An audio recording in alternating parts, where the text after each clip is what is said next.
لیلا طلاق لینے میں تو کامیاب ہو چکی ہے، لیکن اب اسے تیمور کی سمپیتھی بھی تو چاہیے۔ تبھی تیمور سے کہتی ہے کہ بلال نے اس ایمان کی وجہ سے مجھے طلاق دی ہے تاکہ یہ دونوں شادی کر سکیں۔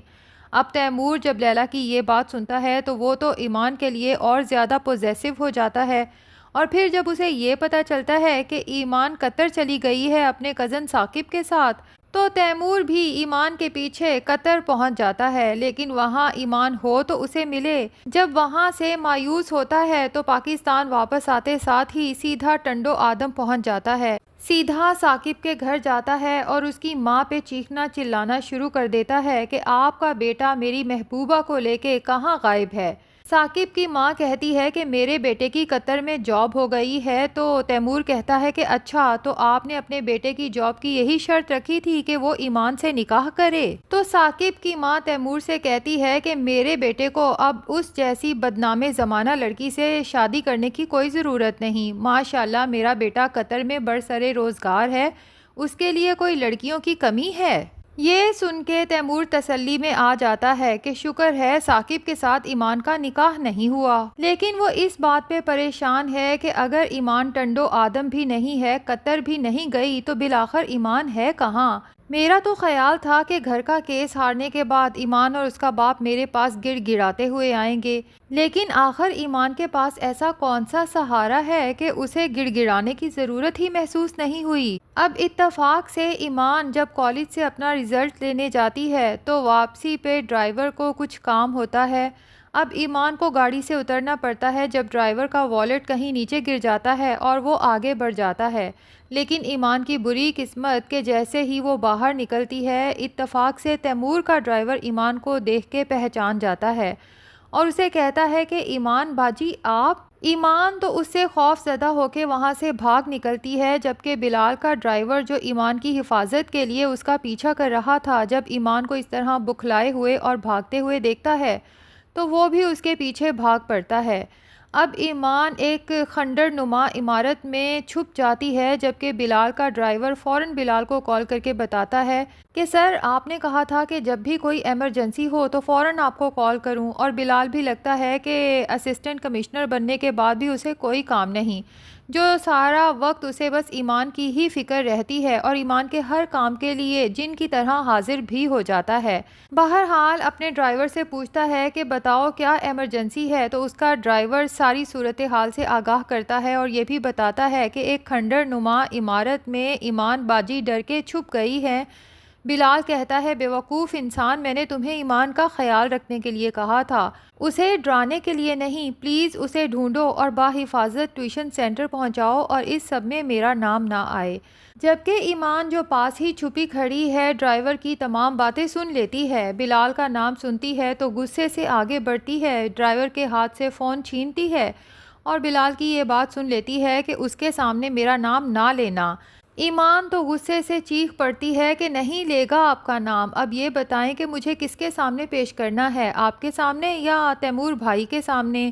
بلال کو تو ایمان کی یہ بات سن کے شدید غصہ آتا ہے، اسے کہتا ہے کہ آپ نے مجھے اتنا گھٹیا خون سمجھ رکھا ہے، کیا میں اتنا بد کردار انسان ہوں؟ یہ کہہ کے وہ تو فون بند کر دیتا ہے۔ اب لگتا یہی ہے کہ ڈرائیور ہی ایمان کو ساری صورتحال بتائے گا کہ بلال بھائی نے تو سختی سے منع کیا تھا کہ آپ کو یہ سب نہ بتایا جائے، تاکہ آپ بلال بھائی کی احسان مند ہو کے ان کے سامنے شرمندہ نہ ہوں، لیکن بلال بھائی نے مجھے آپ کی حفاظت کے لیے آپ کے پیچھے لگا رکھا تھا، تاکہ جب بھی کہیں آپ کے ساتھ کوئی مسئلہ ہو، کوئی مشکل پیش آئے تو بلال بھائی فوراً اپنی سورسز لڑا کے آپ کو اس مشکل سے نکال سکیں۔ ڈرائیور کی بات سن کے تو ایمان بہت شرمندہ ہوتی ہے۔ بہرحال ڈرائیور کہتا ہے کہ آئیں میں آپ کو آپ کے ٹیوشن سینٹر ڈراپ کر دیتا ہوں۔ اب ایمان ڈرائیور کے ساتھ جب گھر آتی ہے تو بس بلال کے بارے میں ہی سوچتی رہتی ہے کہ میں نے اس کے ساتھ اچھا نہیں کیا، جبکہ ڈرائیور جب واپس جاتا ہے بلال کو بتاتا ہے کہ میں نے انہیں حفاظت سے ٹیوشن سینٹر چھوڑ دیا ہے۔ تو بلال کہتا ہے کہ میں تو ایمان کا خیال اس لیے کر رہا تھا کہ ایک دفعہ جب سب گھر والے میرے خلاف تھے تو ایمان نے ہی آگے بڑھ کے میرے کردار کی ضمانت دی تھی، لیکن آج میرے کردار پہ انگلی اٹھا کے اس نے حساب برابر کر دیا۔ آج کے بعد میں ایمان کے بارے میں سوچوں گا بھی نہیں، چاہے اسے جیسی بھی مشکل پیش آئے میں اس کی مدد نہیں کروں گا۔ جبکہ دوسری طرف زارا بلال کو کال کر کے خوشخبری سناتی ہے کہ تم ماموں بننے والے ہو، اور پھر گلا کرتی ہے کہ تم آخر میری کالز اٹینڈ کیوں نہیں کر رہے تھے۔ تو بلال بھی زارا سے گلا کرتا ہے کہ کیا تم نے پیپر سائن کرتے وقت مجھ سے مشورہ مانگا تھا؟ آخر کٹوا دیے نا اپنے ہاتھ، خود اپنے ہاتھوں سے اپنا سب کچھ تایا اور اپنے شوہر کے نام لگا دیا۔ زارا کہتی ہے مجھے اب اپنی غلطی کا احساس ہے، لیکن تم فکر نہ کرو، اب جیسا کہ میں اس گھر کو اتنی بڑی خوشخبری دینے والی ہوں تو یہ سب کچھ آخر کس کا ہے؟ میرے ہونے والے بچے کا ہی ہے نا۔ جیسے ہی بچہ اس دنیا میں آئے گا میں بھی تائی امی کی طرح اس گھر پہ راج کروں گی، اور تیمور تو مکمل طور پہ میرے قبضے میں ہوگا۔ جس پہ بلال زارا کی غلط فہمی دور کرتے ہوئے اسے بتا دیتا ہے کہ یہ تمہاری خام خیالی ہے کہ تمہارا شوہر یہ خوشخبری سننے کے بعد تمہارے قبضے میں آ چکا ہے، اور پھر اسے بتاتا ہے کہ تیمور نے ایمان کا گھر خریدا ہے تاکہ جب وہ بے گھر ہو مدد کے لیے تمہارے شوہر کے پاس جائے۔ زارا تو جب یہ سنتی ہے ہکا بکا رہ جاتی ہے۔ بہرحال بلال سے کہتی ہے کہ اب جب کہ تم نے لیلا کو طلاق دے ہی دی ہے تو تم اس ایمان سے شادی کیوں نہیں کر لیتے؟